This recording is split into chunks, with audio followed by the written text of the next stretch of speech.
Right, what was I on about? Yeah, so Jackie Chan does the Jackie Chan stuff. They go around the world. The guy that's chasing them, trying to stop them, gets hurt so many times. He falls out of a train and breaks his arms and that. Well, I think he broke his arms before that anyway. But does all this stuff to follow him around the world. They get to China, and Jackie Chan goes back home, and everyone's all friendly with him. And Phileas Fogg is like, I don't get why they're all friendly with him. What's going on? He then finds out that Jackie Chan lied to him, and they have a massive fight. Like Jackie Chan and his family have a massive fight with some bad guys. I can't remember what they are. And then obviously Steve Coogan's character, Phileas Fogg, finds out that Jackie Chan lied to him this whole time, gets pissed off and leaves. But he's like gone all the way to, I think, San Francisco or something, and he's just a homeless man. And there's my favourite line in the whole film. He shows a picture that his love interest has painted of flying men, and this homeless guy looks at him and goes, the Birdmen are coming! The Birdmen are coming! And he starts running off, screaming at people, the Birdmen are coming! And there's a bit before that where he goes like, arms, where Phileas Fogg is just like there looking, like holding his hands up going, arms, arms for the poor. And this homeless guy's just like, arms? You've already got arms, it's money you want. Weirdo. And then obviously the Birdman thing. Jackie Chan and his friend find him again, and then they get on a ship. Well, they go to get their ship, and it turns out everyone around the world knows about Phileas Fogg going around the world in 80 days, and they've got a bet. They've all got bets going on to see if he can actually do it.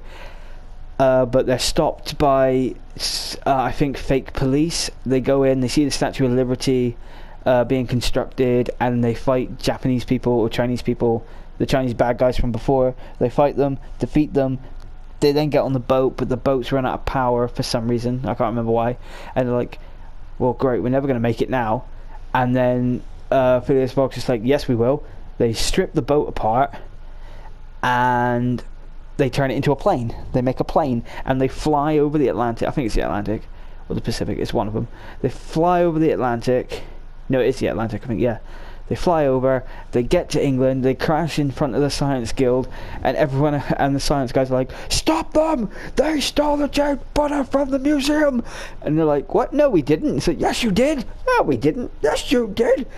And then it's like, well, we went around the world and we did this, this, and this. And then the guy that was chasing them comes up and goes, I've had a bad enough of this. You sent me around the world to chase him, and to stop them, and to kill him.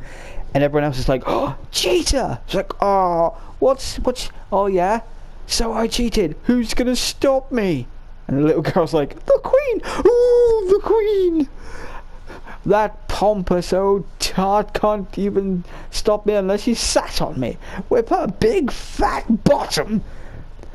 And then he's like, oh bugger, turns around, the Queen's there. Just like, so pompous am I? Big round bottom am I? Guards, place him under arrest. And then he runs away. Guards get him, and then they're like, oh wait, have we done it yet? No, we've missed it. And they're like, no, we're still a day early, so we're still on day 79. So they run up the steps, he wins his bet, and the Queen's like, by the way, I had a bet riding on you. And he hugs the Queen, and he's like, I am so sorry, Your Majesty. I'm so very, very sorry. No, it's fine. The film, I love the film. It's a great film. It's a mix of adventure and comedy. I've not seen the original ones, because I know there's like versions from like before this version was made. But I like this one just because Jackie Chan is just so fucking hilarious in it. And I know like Jackie Chan's not a comedian, but he's funny. Jackie Chan is hilarious to me. Okay. Especially the Rush Hour trilogy. I love the Rush Hour trilogy. The first one is great. Do you understand the words that are coming out of my mouth? And the fact that for half of the film, Jackie Chan don't say nothing. And then Chris Tucker is talking to like somebody, or Jackie Chan breaks into the Chinese consulate, and they're like, it's the guy. It's like, oh, Detective Lee, and Chris comes in.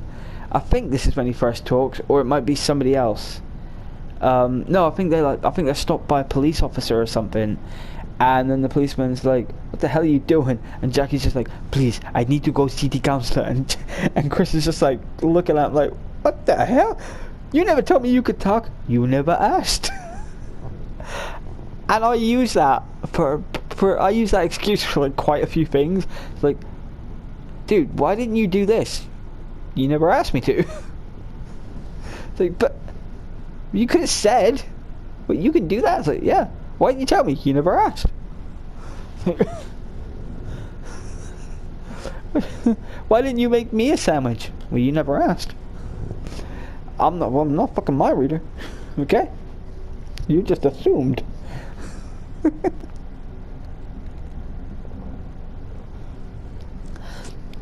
Right, I think it's the first time playing this map that I'm going to stop at Ivy Bridge. Ivy Bridge. Ivy Bridge. Ugh. Every time I say it, it comes out like Ivy Bridge. Ivy Bridge. Right, we've got to stop there at 2:17. So we've only just left Totnes, and we've got to get there. It's not going to take us too long. I will say, when riding the train, I don't know why this happens, right? I don't know if this is the same for anybody else. But when you start your journeys, when you go on the train, right? Like for me, if I was going to Exeter, or when I was going to London as well, because it happened there as well. You go on the train, you get on your train, and you go to London. We're going to use London as an example. It took like, I think 4 hours on the train. I genuinely can't remember, but we had a lot of fun. We played games, me and Connor. But it took ages to get there. But on the way back, it didn't take that long. It was quicker, and I don't know why. I don't know why it's always quicker getting back than it is, going. You know? I don't quite understand it. It's confusing. Confusing. I can't see. I felt this way before, so insecure. So I was listening. I was at work this morning listening to Linkin Park. I'm allowed to listen to music at work at my job because I work when there's no customers around. I should point out, anyone watching, I work in I want to say a big retail store in England, in the UK, but I don't think it's a massive. Like, I wouldn't say it's like one of the biggest retail stores. We do have like stores in like almost every town in England. Apart from, does Torquay have one? Yeah, Torquay has one.